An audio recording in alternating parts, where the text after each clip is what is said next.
Your ERP didn't fail you, and your people didn't fail you. The process in between did, and it's costing millions of dollars every single year. Today, we're walking through the operational reality of oil, gas, and fuel distribution companies. They've spent decades investing in back-end technology, but today we're looking at the breakthrough that acts as the ultimate supply chain safety net, which is autonomous AI supply chain agents. Welcome back to episode 7 of Agents in the Wild. Let's look at the core of the problem. On the left, we have the status quo. We have rigid and expensive ERP platforms, yet critical decisions still bottleneck inside of Outlook and Gmail. And on the right, we have the new horizon, AI supply chain agents that sit on top of your existing investments to automatically resolve errors, delivering massive reductions in cycle times, error rates, and returning over $40 million back to the bottom line of global enterprise operations. Oil and gas companies, from upstream field ops and midstream supply chain to fuel distribution, are heavily invested in ERP systems. SAP, Oracle, the works. But here's the dirty secret. Somewhere between your ERP and the actual decision that needs to happen, there's a human being forwarding an email, copying a number into a spreadsheet, and waiting for someone to reply.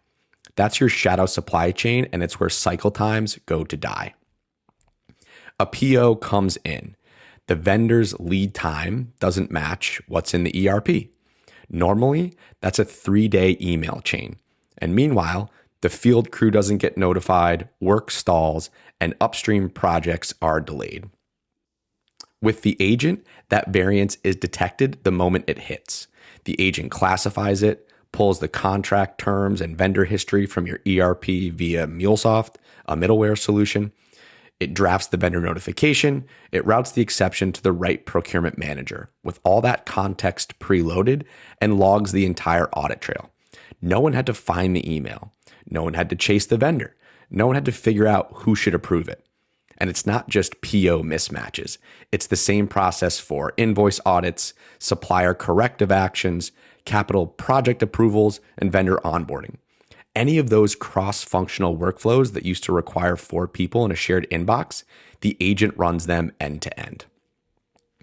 Let's map the workflow step by step. The trigger fires, such as an invoice mismatch. Instead of a human spending hours cross-referencing files, the agent queries the ERP data instantly, clears regulatory guidelines automatically, updates the ERP, and releases the payment, all in hours rather than days. To make this work, the agent communicates natively across multiple systems like ERPs, middleware like MuleSoft, and CRMs like Salesforce. Most importantly, it features human-in-the-loop escalation, so your team is only brought in to review highly unusual exceptions with preloaded context, eliminating the swivel chair model of operational work. And here's the core metric to write down. Highly paid supply chain analysts spend 28% of their entire work week as manual email routers. They aren't negotiating vendor contracts or protecting margins. They're acting as email traffic control. And they're expensive. AI supply chain agents don't automate the analyst, they automate the routing. The results speak for themselves. We're seeing a 50 to 70% reduction in procurement cycle times, an 80% decrease in manual data entry errors, and an 85% automation rate on complex supplier onboarding workflows. And this isn't future tech. A major international mining organization is doing this today. They have supply chain complexities identical to upstream oil and gas companies. They deployed autonomous AI agents across their supply chain in just 30 days because they wanted to capture these operational efficiencies. And finally, let's look at the contrast. Legacy flows are defined by multi-day latency, manual safety verification, and swivel chair data entry. With autonomous AI agents, these processes become real-time, fully compliant, audit logged, and automated. If you're still running a major energy supply chain or procurement operation via Outlook or Gmail, let's connect. I'd love to hear your feedback in the comments. My name is Connor O'Malley, and this is Agents in the Wild.